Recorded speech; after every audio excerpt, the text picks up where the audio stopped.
হায় হায় হায় হায়, আমাদের কি সর্বনাশ হলো! এই অসময়ে দুর্যোগ এসে সারা গ্রাম বন্যার জলে ডুবে গেছে আবার। আবার আমরা না খেতে পেয়ে মরব। অনেক কষ্ট করে আমাদের সুখের দিন এসেছিল, আবার আমরা একই পর্যায়ে এসে দাঁড়ালাম। আজ থেকে 10 বছর আগের ঘটনা। ঠিক একই অবস্থায় আমরা পড়েছিলাম। কত কষ্ট করে যে আমরা সেই অবস্থা থেকে বেরিয়ে এসেছিলাম, আবার একই অবস্থার সম্মুখীন আমাদের হতে হবে। আচ্ছা, গ্রামের যে বাজার হাট বসেছিল তারাও তো আসতে পারেনি। তাদের কোথায় পাবেন? আজকে 5 দিন অঝোরে বৃষ্টি শুরু হয়েছে, তারাও আর কোথাও বসেনি। তাদের সমস্ত দোকান বাজার গুটিয়ে অন্য কোথাও চলে গেছে। বাবু, এখন তাহলে আমাদের কি হবে? আমাদের গুদামের চালের উপর টান পড়বে। দেখি, আমাকে আবার সমস্ত কিছু ব্যবস্থা করতে হবে যাতে মানুষের একটু কম সমস্যা হয়। বাবু, বেশ আমাদের সুখের দিন চলে এসেছিল, কিন্তু আবার দেখছি আমাদের সুখের দিনের সময় ভাতের অভাব দেখা দেবে। কোনো চিন্তা করো না, আমি যতদিন পারি সমস্ত কিছু ঠিকঠাকভাবে চালিয়ে নেব। কিন্তু তারপর অবশ্যই ভাবনা চিন্তা করতে হবে, কারণ সারা বছর তো এভাবে চলতে পারে না। সেটাই চিন্তা বাবু। আমার না হয় বয়স শেষ হয়ে এলো, কিন্তু বাকি গ্রামবাসীদের কষ্ট আমি তো এভাবে দেখে যেতে পারি না। সবাই যাতে ভালো থাকে সেই ব্যবস্থা করতে হবে।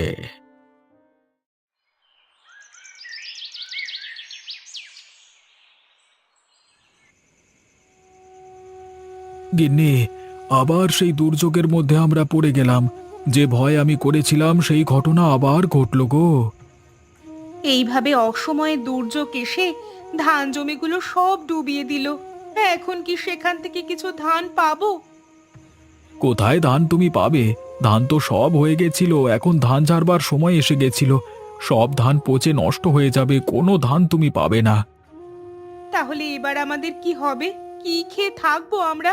এই ধান বিক্রি করে যে টাকা আসতো, সেই টাকা দিয়েই আমাদের সারা বছরটা কোনো মতে চলতো। এভাবে হবে না গিন্নি। গ্রামে থেকে আর সুখ নেই। মনে হচ্ছে শহরে গিয়ে ফুটপাতে শুতে হবে। তবুও এই গ্রাম ছেড়ে চলে যেতে হবে, আর ভালো লাগছে না গিন্নি। আর কিছুই যেন ভালো লাগছে না গো। আমরা শহরে গিয়ে থাকতে পারবো না গো। গ্রামে না খেতে পেয়ে থাকলেও যদি জল খেয়েও শুয়ে পড়ি, তবুও হয়তো জীবন ধারণ করতে পারবো। কিন্তু কোনো মতেই শহরের ফুটপাতে থাকা সম্ভব নয়। উপায় আমি এখনো কিছুই খুঁজে পাচ্ছি না। কিভাবে যে সবকিছু ঠিক হবে আমি এখনো সেটা বুঝতে পারছি না। এরপর অবিনাশ বাবু তার বক্তব্য জানাবেন। উনি আছেন বলেই আমরা এতদিন বাঁচতে পারছি। উনি না থাকলে আমরা হয়তো না খেতে পেয়ে মরতাম। কিন্তু জানি না ওনার ওপর ভরসা করে আর কতদিন থাকবো আমরা।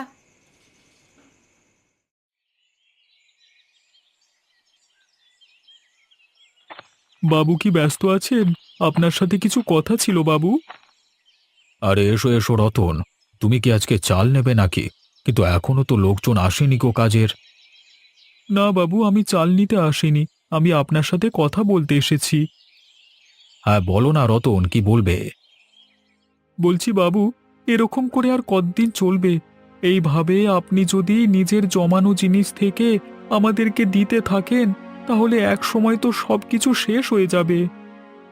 সেটাও তো কথা। আমিও সেই কথাটাই ভাবছিলাম, কিন্তু আমার যে কি করা উচিত আমি তো খুঁজেই পাচ্ছি না। বাবু, আমাদের একবার পলাশ বাবাকে বললে হয় না? ও যদি কিছু ব্যবস্থা করতে পারতো। কথাটা ভুল বলনি। নিজের গ্রামের এমন সমস্যার কথা শুনে নিশ্চয়ই ও কিছু না কিছু ব্যবস্থা করবে। তাহলে একবার ওকে বললে ভালো হতো, কিন্তু ওকে শহরে তো বলতে যেতে হবে। আপনি কোনো চিন্তা করবেন না বাবু। আপনার যদি অনুমতি থাকে তাহলে আমি পলাশ বাবার সাথে গিয়ে দেখা করে কথা বলে আসব। পলাশ বাবা আমাকে খুব ভালোবাসে। ঠিক আছে, সেরকম যদি হয় আমার কোনো অসুবিধে নেই। তোমরা গিয়ে আমাদের গ্রামের পরিস্থিতির কথা বলো। আমার দৃঢ় বিশ্বাস পলাশ বাবা আমাদেরকে নিরাশ করে ফিরিয়ে দেবে না। আমাদের গ্রামের লোক যে খেতে পারছে না এটা জানতে পারলে ও নিশ্চয়ই আমাদের জন্য ব্যবস্থা করে দেবে। হ্যাঁ, কিন্তু কিভাবে যে কি ব্যবস্থা করবে সেটাই তো আমার মাথায় ঢুকছে না। তোমরা দেরি করো না, যত তাড়াতাড়ি সম্ভব বেরিয়ে পড়ো।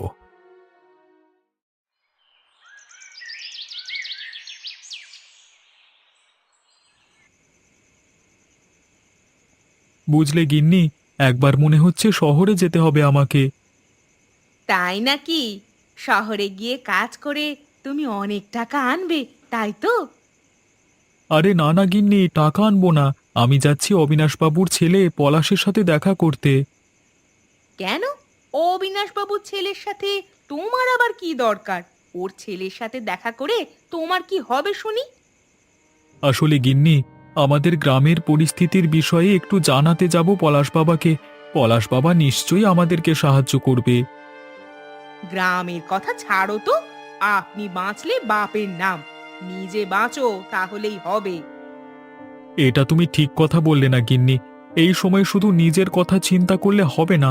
সকল গ্রামবাসীরা কিভাবে খেতে পায় না পায়, সমস্ত চিন্তা আমাদেরকে করতে হবে। গ্রামের লোকে চিন্তা করে কি হবে, হ্যাঁ?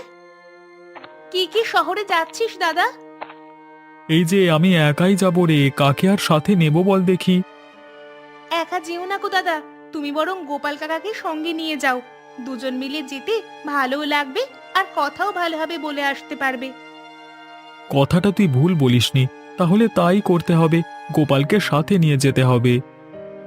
তা বাপু, আমাদের স্বামী স্ত্রীর মধ্যে তোমার কথা বলা কি খুব জরুরি ছিল? আমরা নয় কথা বলার পর তুমি কথা বলতে পারতে। বৌদি, খুব ভুল হয়ে গেছে গো। সত্যি হুট করে আমার ঘরে ঢোকা উচিত হয়নি। আহ গিন্নি, ছাড়ো না। ও তো আমার বোন, কি কথা না কথা ওকে বলতে হবে না?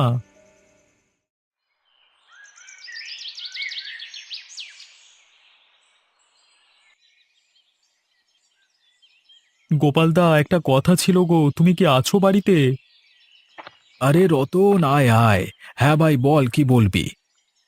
বলছি দাদা, চলো এবার আমাদের একবার শহরে যেতে হবে। সে কি রে, শহরে কাজ করতে যাবি নাকি? না দাদা, কাজ করতে নয়। অবিনাশবাবুর ছেলে পলাশের সাথে দেখা করতে যাব। অবিনাশবাবুর কাছে কথা বলা হয়ে গেছে। পলাশের কাছে গিয়ে কি হবে? পলাশের কাছে গিয়ে আমরা আমাদের অবস্থার কথা বললে নিশ্চয়ই আমাদেরকে সাহায্য করবে। ঠিকই বলেছ। আমার কদিন ধরে এই কথাটা মনে হচ্ছিল। তোমরা দুজন তাহলে গিয়ে একবার পলাশের সাথে কথা বলে এসো। আমি বাবুকে পরিকল্পনার কথাটা বলেছিলাম। সারা বছর আধপেটা খেয়ে থাকবো সেটা তো হতে পারে না। ওখানে গেলে নিশ্চয়ই কোনো সমাধান পাবো। পলাশ আমাদেরকে খুব ভালোবাসে। অবিনাশবাবুর মতোই আমাদের ভালো মন্দ সব দিকে খেয়াল রাখে। কিন্তু দুর্ভাগ্যের বিষয়, আমাদের গ্রামে পলাশ থাকতে পারে না। আরে দুর্ভাগ্য কেন বলছো, বলো সৌভাগ্য। অবিনাশবাবুর ছেলে শহরে আছে বলি বিপদের সময় তার কাছে সাহায্য চাইতে পারি আমরা। তা ঠিকই বলেছ। তাহলে তোমরা আর বেশি দেরি করো না। যত তাড়াতাড়ি সম্ভব বেরিয়ে পড়ে পলাশের সঙ্গে দেখা করে সমস্যার কথা বলে দিয়ে চলে এসো। কই হে রাজরানী, ঘুম থেকে ওঠা হলো নাকি এখনো পড়ে পড়ে ঘুমানো হচ্ছে? বলি, সারাদিন এত ঘুমালে কি চলবে? এই যে বৌদি, চোখটা একটু লেগে গিয়েছিল। বুঝতেই তো পারছি, দাদা ঘরে থাকতে এমন নাটক করো যেন সব কাজ একাই করো। আর এখন চলে গেছে বলে সাপের 5 পা দেখেছো। এমন কথা বলছো কেন বৌদি? আমাকে বলো না কি করতে হবে, আমি সবকিছু করে দিচ্ছি। কি করতে হবে মানে? বলি, পরিবারটা কি আমার একার, নাকি ঘরে চাকরানি আমি? এত বড় একটা আইবুড়ো মেয়ে ঘরে থাকতে আমাকে কাজ করতে হবে কেন শুনি? ঠিক আছে বৌদি, তুমি না হয় একটু বিশ্রাম করো, আমি সমস্ত কাজ করে দিচ্ছি। বাবা, একটুতেই দেখছি ঝাল হয়ে গেল। তা বলি, সব কাজ করলে তো আবার দাদা বাড়ি এলে বাড়িয়ে বাড়িয়ে বলা হবে। না না বৌদি, তোমাকে আমি কথা দিচ্ছি, আমি দাদাকে কিছুই বলবো না। আমি ঘরের সব কাজ করে দিচ্ছি। না বাবা, এখনকার দিনে এসব আর বিশ্বাস করা যায় না। কে যে কোন রূপ ধরে আছে বলা যায় না। আমাকে এভাবে কথা শুনিও না বৌদি। সত্যি আমি এরকম কথা সহ্য করতে পারি না। আমার যে খুব কষ্ট হয়। নাও, আবার চোখের জল বার করো না যেন, তাহলেই তো হয়েছে। এখনকার যুগে তো কিছুই বলা যাবে না, বললেই দোষ। আমাকে বৌদি যে কেন এরকম ভাবে কথা বলে? আমি কি ঘরের কোনো কাজ করে দিই না? আমার যে কষ্ট হয়, বৌদি কি একটুও বোঝে না? সত্যি গো, আমরা কি কোনোদিন ভাবতে পেরেছিলাম আমাদের এই সুখের দিনে এভাবে ভাতের অভাব দেখা দেবে? সবই আমাদের ভাগ্য ছাড়া আর কিছু নয়। আমাদের ভাগ্যে আছে তাই আমাদের এই অবস্থা হয়েছে। হ্যাঁ গো, কয়েক বছর অন্তর অন্তর এভাবেই দুর্যোগ লেগেই আছে, কিন্তু এত ভারী দুর্যোগ বোধহয় অনেক বছর পর একবার হলো। এখন ছেলেগুলো গেছে তো পলাশের কাছে। নিশ্চয়ই পলাশ আমাদের জন্য কিছু একটা ব্যবস্থা করবে বলে আমার বিশ্বাস। আমাদের ছেলে বলে কথা, এই বিপদের সময় আমাদেরকে ছেড়ে দিয়ে চলে যাবে, সেটা কখনো হয় না। মোটেই না। এই পরিকল্পনাটা প্রথমে আমার মাথায় আসেনি। আমাদের রতন আমাকে বলল যদি সেখানে যাওয়া যায় খুব ভালো হতো। আমি আর তাদেরকে বাধা দিইনি। আসলে এই বিপদের সময় পড়ে আমার মাথা ঠিক ছিল না। কখন যে কি করতে হবে বুঝতে পারছিলাম না। সেটাই হয়, মাঝে মাঝে গ্রামের লোকের কথা শুনতে হয় এজন্য। আমি তো ওদের কথা শুনি গিন্নি। ওদের কথাকে আমি তো এড়িয়ে চলে যাই না।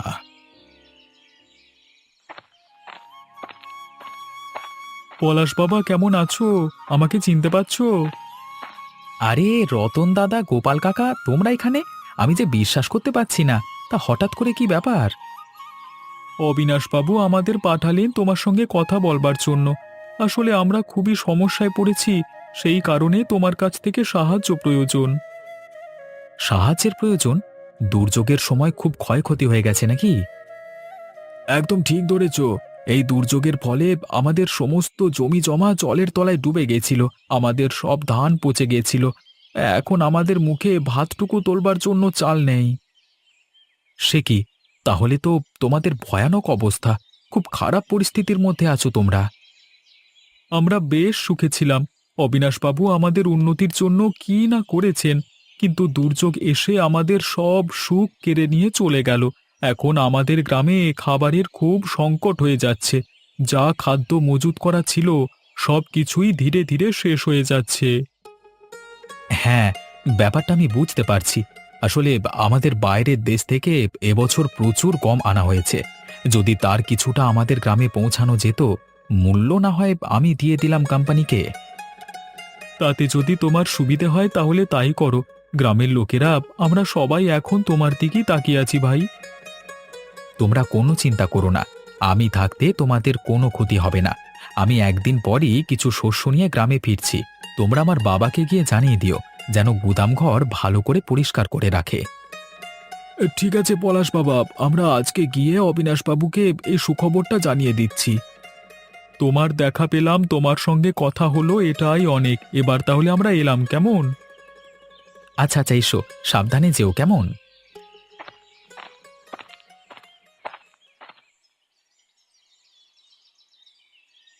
কি হচ্ছেটা কি? ঠিক মতো তো সব বাসনপত্রগুলো পরিষ্কার হচ্ছে না, এখনো তো এঁটো কাটা লেগে আছে। ভালো করে পরিষ্কার করো। আমি তো ঠিক করেই পরিষ্কার করছি বৌদি, তুমি আমাকে এরকম করছো কেন? এক কথা বারবার বলে মাথা গরম করো না তো। এরকম করছি মানে? দুদিন বাদে লোকের বাড়িতে বিয়ে হয়ে যাবে, তখন তো দাদা বৌদিকে কথা শুনতে হবে। কিন্তু তুমি ইচ্ছে করে আমাকে বাসনগুলো দুবার করে পরিষ্কার করাচ্ছ। কি খবর গো তোমাদের? কি করছো কি তোমরা? দেখো দেখি দিদি, মুখে কি বড় বড় কথা এই মেয়ে। আমি ভালো করে বাসনগুলোকে পরিষ্কার করতে বলেছি বলে নাকি বলে আমি ওর ওপর অত্যাচার করছি। সে কি, ও তো বাসনগুলো ঠিক মতোই পরিষ্কার করছে। এখান থেকে তো দেখে পরিষ্কার বলেই মনে হচ্ছে। আমিও তো সেই কথাটাই বৌদিকে বলছি, কিন্তু বৌদি কিছুতেই আমার কথা শুনতে চাইছে না, শুধু আমাকে কথা শোনাতে চাইছে। না নীলিমা, এটা কিন্তু উচিত হয়নি তোমার। তোমরা দুজনে থাকো ঘরে, মিলেমিশে থাকো। এভাবে ঝগড়া অশান্তি করছো কেন? তুমি আমাদের পরিবারের বিষয় নাক গলাতে এসেছো কেন শুনি? বৌদি, এরকম করে কথা বলো না। আমরা গ্রামের সবাই একসাথে থাকি, সবার বাড়িতেই আমরা যাই। এ তো আজকে নতুন হচ্ছে না। তাহলে তুমি লতা কাকিমাকে এরকম করে কথা বলছো কেন? ঘাট হয়েছে বাবা, ঘাট হয়েছে। আমার এসব কথা বলাই ভুল হয়েছে। আমি আর কোনোদিন এসব কথা বলবো না বাবা। পারি না। বাবা রে বাবা।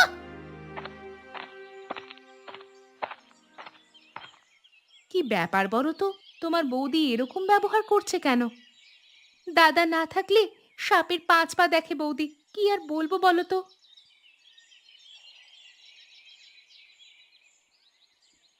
কি করছেন বাবু? আমরা এসে গেছি। আরে এসো এসো ভাইরা, তোমাদের জন্যই এতক্ষণ আমি অপেক্ষা করছিলাম। তা ওদিকের কি খবর বলো? পলাশের সাথে তোমাদের কি দেখা হয়েছে? শুধু দেখা হয়নি বাবু, সমস্ত কথাবার্তা হয়েছে। পলাশ বাবা খুব শীঘ্রই গমের বস্তা নিয়ে গ্রামে আসবে। যাক, এই খবরটা শোনবার জন্যই আমি অপেক্ষা করছিলাম। শান্তি পেলাম। শুধু শান্তি পেলেই হবে না বাবু, আমাদের এখন অনেক কাজ পড়ে আছে। সেই কাজগুলো সবাই মিলে হাতে হাতে করতে হবে, না হলে হবে না। আমাদের আবার কি কাজ পড়ে আছে গো? পলাশ বাবা বলেছে গুদামঘরটা ভালো করে পরিষ্কার করে রাখতে, যাতে গমের বস্তাগুলো সেখানে রাখতে পারে। এই রে, তাহলে তো আজকে থেকেই কাজটা শুরু করে দিতে হয়। হ্যাঁ বাবু, আগের কাজ আগে করতে হবে, বেশি দেরি করে লাভ নেই।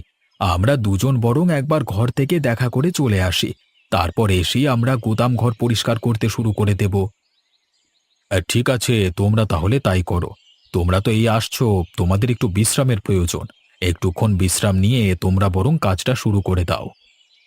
আপনি একদম নিশ্চিন্তে থাকুন বাবু, আমরা থাকতে আপনার কোনো চিন্তা নেই। আমরা কিছুক্ষণ পর এসেই কাজটা শুরু করে দেব।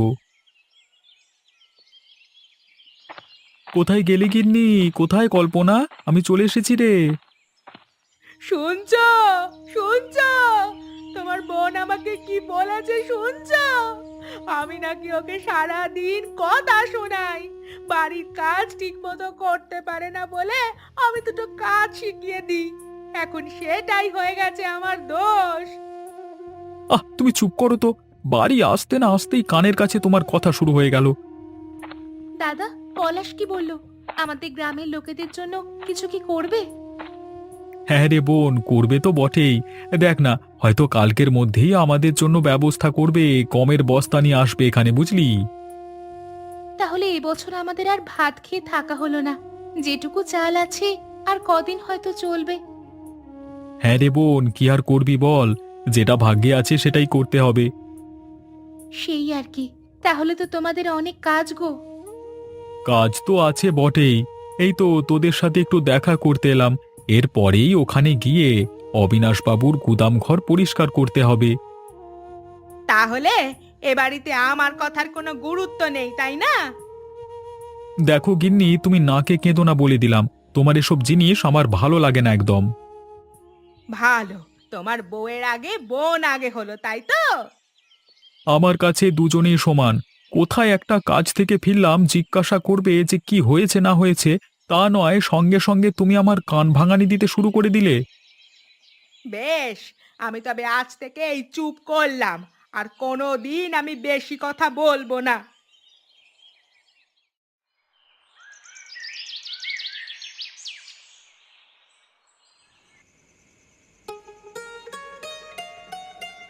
কি, আমি কথাটা কি খারাপ বললাম? না না, তুমি ভালো কথাই বলেছ। মেয়েটার সম্পর্কে আমি খোঁজ খবর নিয়েছি, খুব ভালো মেয়ে এবং বুদ্ধিমতী মেয়ে। আমি কিন্তু অনেক দিন ধরেই ভাবছিলাম তোমাকে কথাটা বলবো, কিন্তু আর বলা হয়ে ওঠেনি। হ্যাঁ, তারপর থেকে যা পরিস্থিতি, এমনি মাথা থেকে বেরিয়ে যাবে সবকিছু। তা তুমি বলো তো, কালকে একবার আমি কথা বলতে পারি ওদের সাথে? এখন থেকে কথা বলার প্রয়োজন নেই। কালকে পলাশ এলে পরে পলাশকে সাথে নিয়ে বরং ওদের বাড়িতে যাব। মুখোমুখি বসিয়ে একবার কথা বলে আসবো। আমার কিন্তু মেয়েটাকে ভারী পছন্দ। বেশ, তবে তাই হবে। একেবারে ওদের মুখোমুখি বসিয়ে কথা বলে নেওয়া ভালো। পলাশ তো আর সবসময় এখানে আসতে পারবে না, আর এই সুযোগটাকে হাতছাড়া করা যাবে না। কিন্তু গুদাম ঘরের কি অবস্থা? সবকিছু পরিষ্কার করা হয়েছে তো আজকে? ও বাবা, সে আবার আমাকে বলতে হবে? সব কিছু পরিষ্কার করে রেখে দিয়ে গেছে ওরা। আমাকে কোনো দিন ওদেরকে কাজ করতে বলতে হয় না। এই সময় তো এইভাবে মিলেমিশেই কাজ করতে হবে, তাহলে সবকিছু আবার স্বাভাবিক হয়ে যাবে।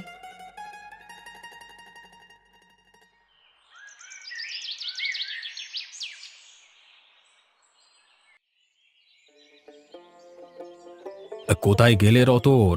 তোমাদের বাড়িতে এলাম গো।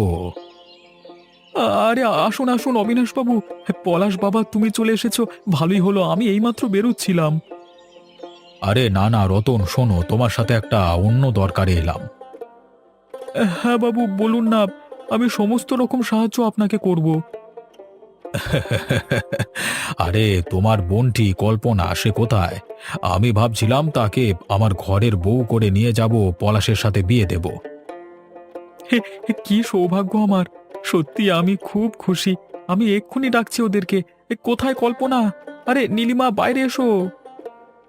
আরে অবিনাশ বাবু যে, আসুন আসুন, ভেতরে আসুন। আমাদের কল্পনাকে পলাশের সাথে বিয়ে দেওয়ার কথা বলছেন বাবু। তাহলে তো আর দুর্নাম করা যায় না, এবার ওর প্রশংসা করতে হবে। তাই বলি, এ তো খুব ভালো কথা। আমাদের কল্পনার মতো মেয়ে আর দুটো হয় না। ও আপনার ঘরে গিয়ে আপনার ঘরকে একেবারে আলো করে রাখবে। তা আমি জানি জানি। তা পলাশ, তুমি কি একবার ওর সাথে আলাদা কথা বলবে? না না, আমার আবার বলবার কি আছে, তোমরা যেটা সিদ্ধান্ত নেবে সেটাই হবে। বেশ বেশ রতন, তাহলে খুব শীঘ্রই আমার ছেলের সাথে তোমার বোনের বিয়ে ঠিক করছি, কেমন? 1 বছর পর করলে হতো না? এবছর তো নেমন্তন্ন করে খাওয়ালে কাউকে ভাত খাওয়াতে পারবো না। না না, ওসব নিয়ে চিন্তা করতে হবে না, আমি ঠিক ব্যবস্থা করে নেব। ব্যাটার একটু বেশি তাড়াহুড়ো আছে। থাকে থাকে, এ সময় একটু তাড়াহুড়ো থাকে।